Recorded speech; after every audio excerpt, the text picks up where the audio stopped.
नमस्कार साथियों, स्वागत है आपका हमारे यूट्यूब चैनल जिसका नाम है आर्यस अड्डा।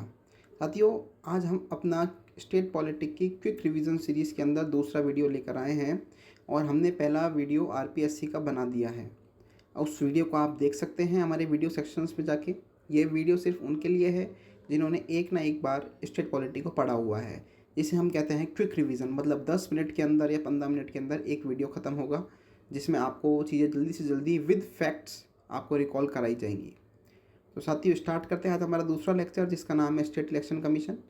इसकी पीडीएफ आपको हमारे टेलीग्राम चैनल पे मिल जाएगी जिसका नाम है आरपीएससी एग्ज़ाम क्रैकर।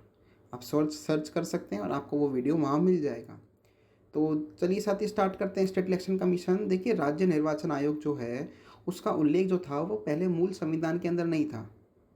इसको हमने जो संवैधानिक दर्जा दिया है वो 73वें 74 कॉन्स्टिट्यूशन अमेंडमेंट एक्ट से दिया। ये सबको पता ही होगा, 92 93 के अंदर आया था और 94 में इसको लागू किया गया था। 1 जून 1994 में इसे लागू हुआ था। लेकिन क्या आपको पता है, इससे पहले भी इसको लाने के लिए बहुत प्रयास किए गए थे। 1952 में, 1989 के अंदर भी इसको 64th कॉन्स्टिट्यूशन अमेंडमेंट एक्ट से इसको इंट्रोड्यूस किया गया था, लेकिन वो बिल जो था वो पास नहीं हो पाया था सदन के अंदर। तो उसके बाद में इसमें जो किए गए प्रयास वो थे 73rd and 74th constitution amendment act, जिससे 73वें संविधान संशोधन से पंचायती राज जो पार्ट 9 में ऐड किया गया, पार्ट 9 के अंदर, भाग 9 के अंदर, और 74वें संविधान संशोधन से अर्बन लोकल बॉडीज़ को भाग 9A के अंदर जोड़ा गया। देखिए, पंचायती राज के जो आर्टिकल हैं वो जो है 243 है, और जो स्टेट इलेक्शन कमीशन जो पंचायती राज के लिए आता है वो 243 के अंदर आता है, और वहीं अर्बन लोकल बॉडीज़ के लिए ये है 243 के अंदर आता है। इसे हम बोल सकते हैं 243 ये क्या। देखिए, वर्तमान में इसके पास संवैधानिक दर्जा है, एक अपने आप में इंडिपेंडेंट बॉडी है। इसमें किसी भी सरकार का रोल नहीं होता है, किसी भी सरकार की भागीदारी नहीं होती है। स्टेट इलेक्शन कमीशन जो है, राज्य निर्वाचन आयोग जो है राजस्थान में, वो एक मेंबर बॉडी है। अभी फ़िलहाल इसमें सिर्फ एक ही इसके वो हैं, चीफ इलेक्शन कमिश्नर, और ये जो है इक्विवेलेंट पोस्ट पे होते हैं प्रिंसिपल सेक्रेटरी की पोस्ट पे। उसके बाद में इस एसईसी के जो स्ट्रक्चर होता है उसमें एक आते हैं सचिव, जो कि इसका पूरा काम करते हैं, जो कि चीफ जो इलेक्शन कमिश्नर है उनके अंडर में रह के सारी जो भी डिटेल्स होती हैं वो सब एक आईएएस ऑफिसर के द्वारा तैयार की जाती हैं कि किसका इलेक्शन कब कराना है। तो जो ड्राफ्ट तैयार होता है वो सारे काम सचिव साहब करते हैं, जो कि एक आईएएस और प्रिंसिपल सेक्रेटरी की पोस्ट के इक्विवेलेंट पोस्ट पे होते हैं। देखिए, इनका अपॉइंटमेंट कौन करता है, तो इनका अपॉइंटमेंट गवर्नर साहब करते हैं, लेकिन जो सलाह दी जाती है वो सीएम साहब की दी जाती है। सीएम साहब की सलाह से गवर्नर साहब, राज्यपाल साहब इनकी नियुक्ति करते हैं। फिर हम बात करते हैं कि इनका गठन कहाँ पर हुआ है। इनका गठन जो हुआ है वो हुआ है राजस्थान पंचायती राज एक्ट 1994 के अंदर, सेक्शन 120 से 1 जुलाई 1994 को राज्य निर्वाचन आयोग की स्थापना की गई थी। ये डेट बहुत इंपॉर्टेंट है, इस डेट को याद रखें। 1 जुलाई 1994, सेक्शन 120, ये दोनों चीज़ बहुत इंपॉर्टेंट फैक्ट है। उसके बाद में देखिए इसका टेन्योर क्या है। इसका टेन्योर 5 65, ये भी पूछ सकते हैं। आज के टाइम पे स्टेटमेंट वाले क्वेश्चन चलते हैं, तो आप स्टेटमेंट के हिसाब से आपसे पूछ सकते हैं कि 6 65 6 62। तो आपको याद रखना है 5 65 स्टेट इलेक्शन कमीशन की जो है वो एज होती है, टेन्योर होता है। मतलब या जो भी पहले होगा वो, अगर आपका 5 साल पहले हो रहा है तो आपको रिटायर कर दिया जाएगा, और आपका 65 साल हो रहा है तो आपको जब रिटायर कर देंगे। देखिए, इनको रिमूवल जो है वो गवर्नर साहब नहीं हटा सकते हैं। इनका गवर्नर जो है सिर्फ नियुक्ति कर सकते हैं, लेकिन जो इनको हटाने की प्रक्रिया है वो संविधान के 124(4) के अंदर है। जैसे कि हम सुप्रीम कोर्ट के जजों को हटाते हैं, जैसे कि हम हाई कोर्ट के जजों को हटाते हैं, और वो हटा सकते हैं सिर्फ प्रेसिडेंट। और वो उनके हटाने के लिए जो कदाचार, मिसबिहेव जिसे कहते हैं, और मिसबिहेव, मेंटल इनकैपेसिटी है, ये जो इसके रीजंस हैं। पहले एक इंक्वायरी बैठेगी हाई कोर्ट सुप्रीम कोर्ट के अंदर, फिर वहाँ पे अगर वो जो कमीशन है वो इन्वेस्टिगेशन करेगा इस मैटर की। अगर इन्वेस्टिगेशन में ये बात सच पाई जाती है तो प्रेसिडेंट इनको हटा देगा। देखिए, फर्स्ट इलेक्शन कमीशन जो इलेक्शन हुए थे चुनाव आयोग के द्वारा, पंचायती राज के जो छठे इलेक्शन थे वो पहली बार स्टेट इलेक्शन कमीशन ने कराए थे 1995 के अंदर। इससे पहले चुनाव विभाग 1963 में करा चुका था, और उससे भी पहले पंचायती जो विभाग था वो खुद 1960 में इस इलेक्शन को करवा चुके थे। वहीं हम बात करते हैं कि राज्य चुनाव आयोग, तो राज्य चुनाव आयोग जो हैं उन्होंने अर्बन लोकल बॉडीज़ का जो इलेक्शन था वो 1994 के अंदर पहली बार कराया था। इससे पहले चुनाव विभाग और जो अर्बन लोकल बॉडी जो डिपार्टमेंट है वो अपने चुनाव करा चुका था, लेकिन उन चुनावों के अंदर निरंतरता नहीं थी। तो जो पहली बार ये क्वेश्चन देखो बन सकता है, बिल्कुल बहुत ज़्यादा इंपॉर्टेंट फैक्ट है ये। फर्स्ट इलेक्शन जो थे चुनाव आयोग ने कब कराए थे, पंचायती राज के स्टेटमेंट में पूछ सकते हैं। तो आपको याद रखना होगा छठे चुनाव थे वो 1995। उसके बाद में निरंतर चुनाव हो रहे हैं हर 5 साल में, 2000, फिर 2005, 2010, 15 और अभी हाल ही में 2021 के अंदर संपन्न हुए हैं। वहीं अर्बन लोकल बॉडीज़ के पहली बार चुनाव 1994 में कराए थे। अब देखिए साथियों, इनकी जो सेवा शर्तें होती हैं वो इनकी सेवा शर्तें कौन निर्धारित करता है? तो साहब इनकी जो सेवा शर्तें हैं वो पंचायती राज एक्ट जो है सर्विस कंडीशन एक्ट 1994 उससे राज्यपाल जो है वो निर्धारित करता है।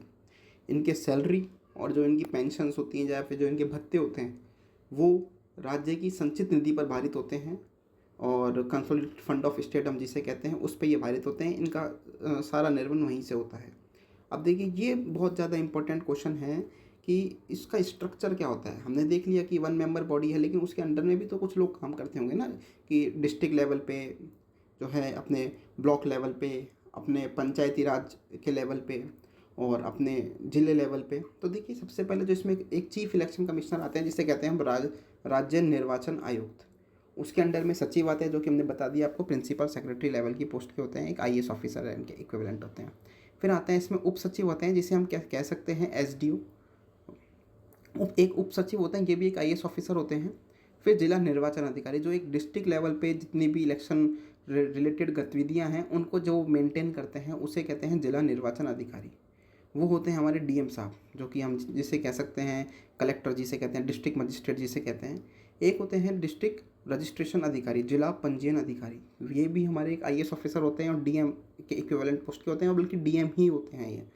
एक होता है रिटर्निंग ऑफिसर। तो देखिए रिटर्निंग ऑफिसर जो कौन होते हैं, वो SDO लेवल के, SDM लेवल के ये ऑफिसर होते हैं, RS लेवल के।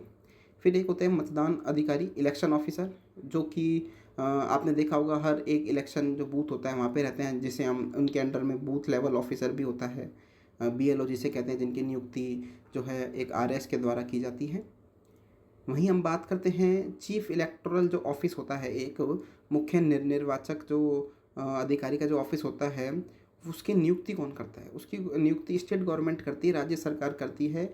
और वो किसकी एडवाइस पे करती है? वो सेंट्रल इलेक्शन कमीशन जो होता है, केंद्र का जो इलेक्शन कमीशन है, जो इंडिया लेवल पे काम करता है इलेक्शन कमीशन, उसकी सिफारिश पे ये होती है। और इसका जो प्रावधान है CEO का, चीफ इलेक्टोरल ऑफिसर का, इसका प्रावधान आपको इस सेक्शन जो है 1994 का जो पंचायती राज एक्ट आया था, इसके सेक्शन 13A के अंदर है। और ये जो CEO होता है ये भी एक राज्य में एक IAS ऑफिसर इक्विवेलेंट रैंक का होगा, मतलब एक IAS ऑफिसर ही होंगे जिनको एक साल से ज़्यादा का एक्सपीरियंस होगा। वहीं हम बात करते हैं कुछ फैक्चुअल डेटा की, कि सीधे जैसे आपने देखा होगा कि जो वनडे एग्जामिनेशंस होते हैं उनमें सीधा एक क्वेश्चन बनता है कि इन निम्नलिखित में से किसका टेन्योर जो सबसे बड़ा था, किसकी पदावधि सबसे ज़्यादा थी। तो देखिए अभी तक जो है हमारे 7वें जो हैं CEC वो अभी कार्यरत हैं। तो सबसे पहले जो थे हमारे थे अमर सिंह राठौड़ साहब, जिनका सबसे लंबा कार्यकाल रहा है। उसके बाद में NK बसीन साहब आए, जिनका सबसे छोटा टेन्योर रहा है। फिर इंद्रजीत खन्ना जी थे, फिर AK पांडे साहब आए, फिर हमारे राम लोभैया साहब आए, फिर हमारे प्रेम सिंह मेहरा साहब आए, और अभी जो फ़िलहाल में मधुकर गुप्ता जी चल रहे हैं। तो देखिए आपको इसके एक तो ऑर्डर याद करने हैं, और साथ ही साथ आपको इसमें याद करना है किसका सबसे बड़ा टेन्योर था, किसका सबसे छोटा टेन्योर था। तो और एक फ़िलहाल में अभी कौन है, तो लॉन्गेस्ट टेन्योर किसका था? सबसे बड़ा अमर सिंह राठौड़ का, सबसे छोटा NK बसीन का, और अभी कौन है? मधुकर गुप्ता। तो साथियों ये थी क्लास स्टेट इलेक्शन कमीशन की। छोटी क्लास रखी है, हमारा बिल्कुल वाच आर्ट जो बढ़ाने का कोई उद्देश्य नहीं है, सिर्फ एक तरीके से कि आपको एक वीडियो के अंदर 10 मिनट के अंदर पकी पकाई चीज़ें आपको एक उसमें मिल जाए फॉर्मेट में, जिससे आपके स्टेटमेंट वाले क्वेश्चन गलत ना हो। इसलिए मैंने हैंड रिटन शॉर्ट्स बनाए। चाहता तो मैं इसको PPT की फॉर्म में भी शेयर कर सकता था। आपको ये PDF टेलीग्राम चैनल पे मिल जाएगी, पहले वाली भी मिल गई होगी। और इस चैनल को सब्सक्राइब करें, इस वीडियो को अधिक से अधिक शेयर करें, क्योंकि अगर आप शेयर नहीं करेंगे तो हमारा जो मोटिवेशन है वो डाउन होता है। तो 2-4 वीडियो के बाद में हम भी बनाना बंद कर देंगे। जब लोग इंटरेस्ट नहीं लेंगे तो फिर हम भी क्यों अपना टाइम खराब करेंगे। तो इसी के साथ मैं चाहता हूँ आप इसको शेयर करें, चैनल को सब्सक्राइब करें, और जय हिंद, वंदे मातरम।